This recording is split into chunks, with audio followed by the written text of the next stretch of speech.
Bumalik nga po ako ng barangay Dinahican mga kawen para nga po balik nito napakagandang lugar na ito at saka napakagandang hagisan. Abay hagot linaw pa man din. Dahil nga po medyo natagalan akong bumalik dito mga kawen abay ako medyo nanibago sa lugar na ito. Pero dito naman po ako naghuli ng mga talagang kakaibang isda kagaya nga po ng batigani na talaga namang kainaman na. At syempre hindi mawawala yung ating pambansang isda mga kahawi itong bugaong At saka yung isa pang bugaong din. Talaga naman sarap kinilaw. Uy. Abay huwey. Abay din na naman ako guys. At kung bago ka pa lang po sa channel na ito abay mag-follow ka na. Dilian mo. Mula nga po sa barangay Katambungan mga kawihan abay ako nga po papuntang bayan. Dito nga po ako nagdaan sa barangay Ilog dahil nga po baga may plano akong bilhin dito sa 7-Eleven. Kaya binakita ako dito tindahan na bago sa aking paningin. Dito po pala mga kahoy sa tapat ng 7-Eleven ay may bagong bukas nga po na tindahan na nagngangalan nga po na Fixitech mga kahoy. Katapat din siya ng plaza. Kaya nga po sama-sama natin tuklasin mga kahoy kung ano po baga mga produkto na makikita po dito. At by din na nga mga kahoy ay hagot daming laptop pala dito Abay tamang-tama nga po mga kahoy at ako nga po nangangailangan ng laptop at medyo baga mahirap mag-edit dito sa aking cellphone at napakaliit man din ang screen ay dito sa laptop ay kada kayo manood ng TV diyan. Hindi ka na nga rin po pala mahirapan mag-budget ang pera mo mga kawen dahil pagpasok mo pangalaan po dito ay makikita mo na ang presyo ng bawat laptop din sa kanyang harapan sa kanyang screen kaya talagang depende na lang sa iyo kung magkano nga yung kakayanan. At tamang-tama nga po mga kawen para nga po sa mga kapapasa pa lang diyan ng board exam lalong-lalo na po sa lethan abay talagang pag gusto niyo magturo mga kahoy abay narito lang ang laptop bumili na kayo dito abay At dahil ka medyo kapos pa sa budget mga kawen abay di babalikan ko na lang ayan tamang-tama pa man dit alam ko na mayroon pala diyan abay shoutout na sa mga sinasabi ng mga batang ito shoutout sa iyo kung sino ka man. At dahil medyo mainit na nga po mga kawen abay ako nga po naglarga na papunta sa barangay Dinahican at ako nga nagmamadali dito mga kawen tinahabol ko baga yung paghibas abay talagang mas kainaman baga doon paghibas ang aking pagkakaalam ay kaigi naman po mga kawen at dito po pala sa barangay Dinahican abay inaayos na po pala ang kalsada dito abay mga minsan pantay na siguro. Sarap tumambay dito mga kahoy sariwang hangin tapos gato pa ang nasa harapan mo.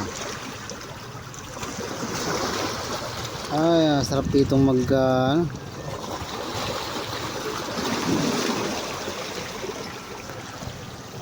At dahil ngayon na nga lang po uli ako makakahagas mga kahoy makalipas nga po ng ilang buwan abay ako nga po dali-dali nag-setup na itong aking pamiwas abay kumbaga mga kahoy hindi naka-timelapse talaga lang ako hagot bilis ko man di para ako si Sonic.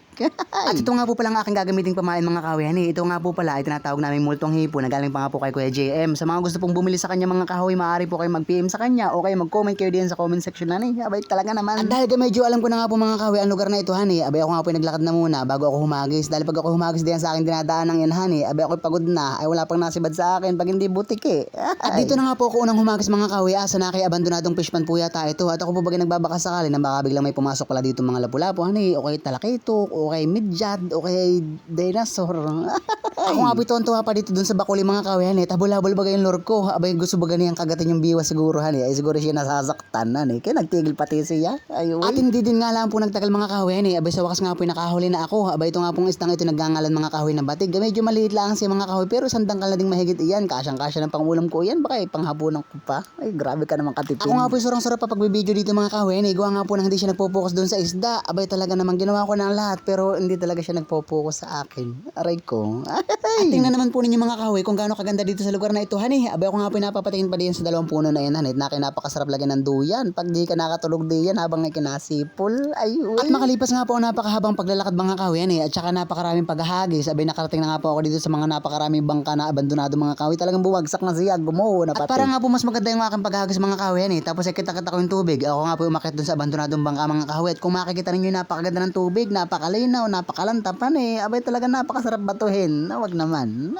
Dito nga rin po pala sa lugar na ito mga kahoy kami nga po ni John Patrick ay nakahuli nga po kami ng malaking alimango dito na babae nga po tapos ibinenta namin sa palengke mga kahoy na nakabenta po kami ng 700 pesos ay talaga namang kwartang linaw nga dahil kung makikita nga po ninyo mga kahoy ito pong paligid ng aking pinapamiwasan ay bangkawan po kung magipakatanan kaya po bahayan talaga ng alimango kaya kapag kami namamana dito ng gabi abay nagkikita po talaga kami ng alimango hagot lalaki abay sa laki ng planggana grabe kambog. Sa ilang kahagis ko nga po dito sa lugar na ito mga kahoy abay maya nga po may lumapit na batig 2 pirasong batig pa man din tapos may mga agat ay pinagtatawanan lang naman yung aking lure ay babatikalin ko kayo diyan ay wag naman. At nang makarating na nga po ako sa dulo ng Magallanes mga kahoy abay sumigaw nga po ito sa akin si kuya ay kung marami daw bugaong dito pwede nga po ako nakahuli na kaagad abay talaga namang malalaki pa man din ang bugaong dito tapos ay hagot dami talaga nila mga kahoy paldongan abay saktong-sakto pa nga po mga kahoy yung pagdating namin dito sa dulo ng Magallanes dahil nga po naghihibas na abay yung mga bugaong mga kahoy pag mga ganyan malalakas ang silig abay parang inuursahan nagot lilikot ay grabe. At pwede na nga po mga kahoy ang kauna-unahang bugaong ko nga po ngayong araw na ito abay talaga namang napakasarap na yung kinilawhan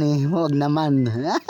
At dahil nga po yung aking fishing lure mga kahoy hani, ay medyo malaki nga po para sa mga bugaong, ay medyo natatagalan baga ako bago makahuli-uli ng isa pa hani. Pero by dito ako nakahuli na naman ng isa pa nga uli. Talaga naman. Ito nga pong isang isdang ito mga kahoy hani, abay ako nga po nahihiwagaan, gawa nga po baga ng napakalakas na iya. Akala ko nga hindi siya bugaong hani, akala ko siya talakitok gawa ng sobrang lakas para ko nga baga nakikipaghilaan sa kalabaw. Oh, hambog. Abay habang papalapit nga po yung isda sa akin mga kahoy hani, abay nakikita ko na nga po yung stripe niya sa kanyang katawan hani. Abay talagang hindi talakitok ito, bagay itong guhit-guhit.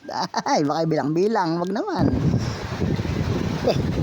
Teka, lakas naman. Lakas mga kahoy, syempre lakas. Putik.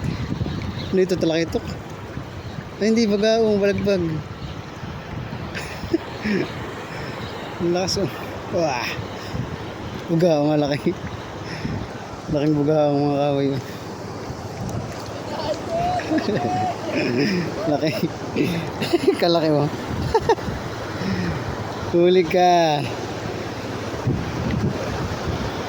Dahil nga po matagal na yung palugit mga kahoy ng aking paghahagisan eh. Aba ko nga po ito ang tuwa baga sa ganun yung pakaramdam. Yung bagang pipitik-pitik yung pulsuhan na gawa ng isda. Abay talaga ng mga kahoy nangangapa sa sobrang kilig. Ay, wey. At napakababaw pa man din mga kahoy ng aming hinahagisan. Sabay bigwas. Ay, talaga namang huli ka na naman diyan.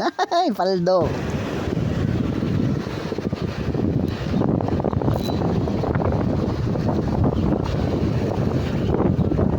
Ay, lakas. At bayo na nga po mga kahoy, sa kabila ng kasiyahan ay meron talagang kalungkutan kasunod kaagad lalo yung mga ganyan nakaalpas. Sabay talaga naman parang gusto maibato yung fishing rod mo bagahan Wag naman. Ay pero tong si kuya mga kahoy na aking nga po nakasabay dito abay nga po pisyon na naman. Abay kung ako hindi nagkakamali mga kahoy baka ito yung pang-6 na niya o pang-7. Abay talaga naman paldo na nga yang siya. Meron na siyang pangkilaw.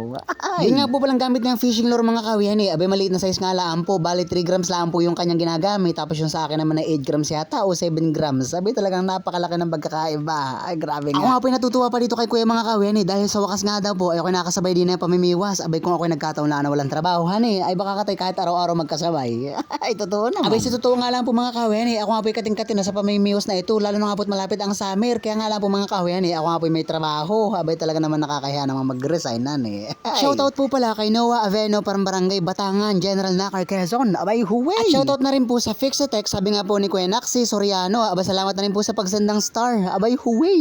At shoutout na rin po kay Ma'am Rose Ann from May Kawayan, Bulacan. Abay salamat po sa inyong pag-comment. Abay huway. At kung niyo po nagustuhan ng video na ito mga kahoy abay sana naman po mag-iwan kayo ng kahit isang like lang diyan. Tapos ay mag-comment lang po kayo kung taga saan kayo Sige na at bibigyan ko kayo ng kinalaw na bugaong. Ay huway. At hanggang dito na lang po muli mga kahoy. Maraming salamat sa inyong walang sawang support at panonood. Abay huway.